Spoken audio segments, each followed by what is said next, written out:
Well, December is finally here, and you know what that means. That's right, Christmas movies all over Netflix.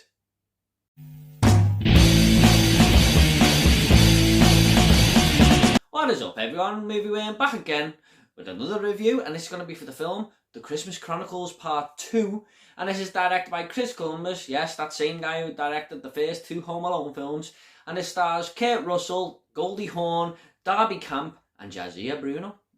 And this tells the story of Kate Pierce, who along with her stepbrother must save Christmas once again, but this time it's all at the North Pole, where a mysterious intruder has threatened to destroy the holiday season.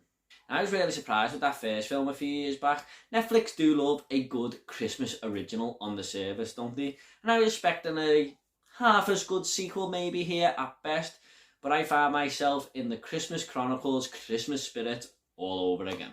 Now, I do think reversing the first film's location was a really good idea. Instead of taking place in your average neighbourhood, we are in Santa and Mrs. Claus's village here, and it managed to keep the original's charm while feeling like a little bit of a different film at the same time.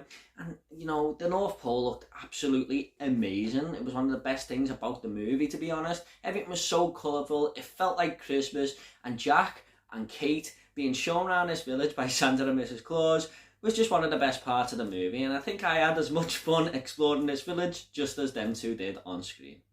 And there's your usual cutesy humour and fun moments throughout the film. This is a Christmas movie after all, and the Christmas Chronicles 2 is kind of a joy to watch. Only a misery guts would not crack a smile at least once or twice during this runtime.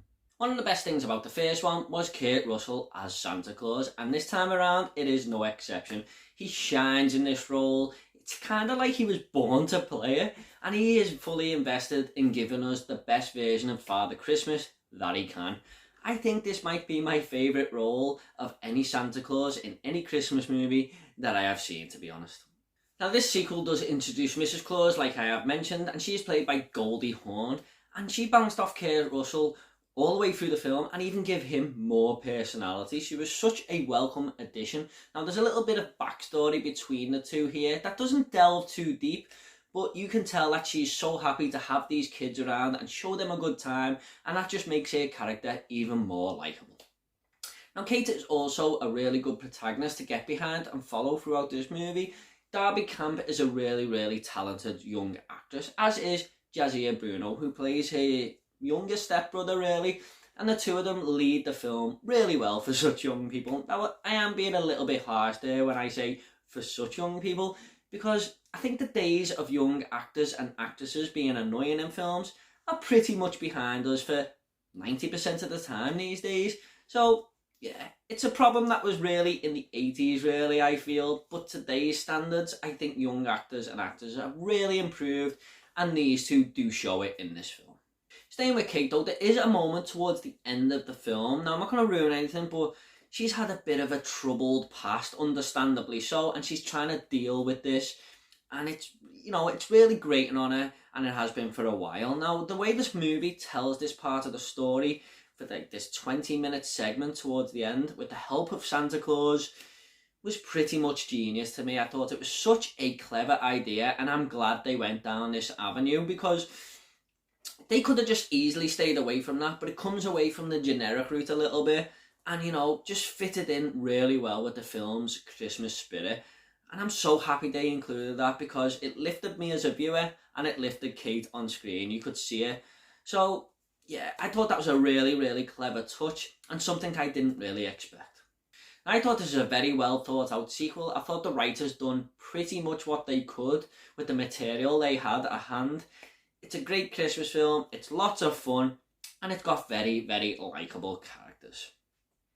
Apart from one, the villain, Belsnickel. Now, this guy is played by Julian Dennison, who you might remember from the Deadpool sequel.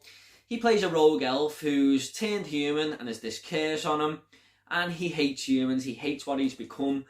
But even for the kids movie, I just thought he was pretty weak. I couldn't take him seriously, and his acting was just so wooden. He couldn't land his dialogue half the time. It was like he was forgetting parts of the script. It was all just so weird. And yeah, I do apologise for that, Julian. You were really good in Deadpool 2. I don't know what happened here, but he was the biggest negative of the film for me, I'm afraid.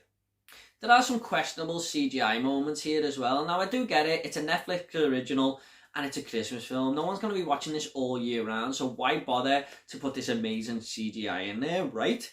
However, just some moments with this big cat and some of the elves are a bit of an eyesore. It just kind of takes you out the experience a little bit. Not all of it's bad, just some of it, which is a little bit of a shame. Now, if you remember the original, there's a moment with Kurt Russell who's having a time of his life with this jazz band, and it's one of the most memorable scenes in the first movie. And here they try to recreate it in this sequel, and it's just not half as good. I can see why they threw it in there, but maybe a better choice of song or something would have improved this. This was a pretty good sequel to a surprisingly good first movie as well. Now, is it better than the first one? In some ways, yes. I mean, they're both pretty much on par, but if you like the first film, I would definitely give this one a go. I'm going to go ahead and rate this movie now. I'm going to give The Christmas Chronicles Part 2 a 7 out of 10. Go on, warm up the fire, get cozy, and let Kurt Russell capture your Christmas spirit. At the end of these reviews, I always like to leave a little fun fact. Now, Kurt Russell and Goldie Hawn, who play the couple of Santa and Mrs. Claus in this movie, have in fact in real life been in a relationship since 1983, even though they aren't married. Now, I don't know about you lot, but that kind of blew my mind. I didn't know this at all. Okay guys, hope you all enjoyed this review. If you want to subscribe, it's up to yourself. Got lots more reviews coming, lots more videos planned. And if you want to comment about the Christmas Chronicles Part 2, leave it down below and I will reply to every single one of you, I promise. Take it all easy guys. And I'll see you on the next video. Ho ho ho.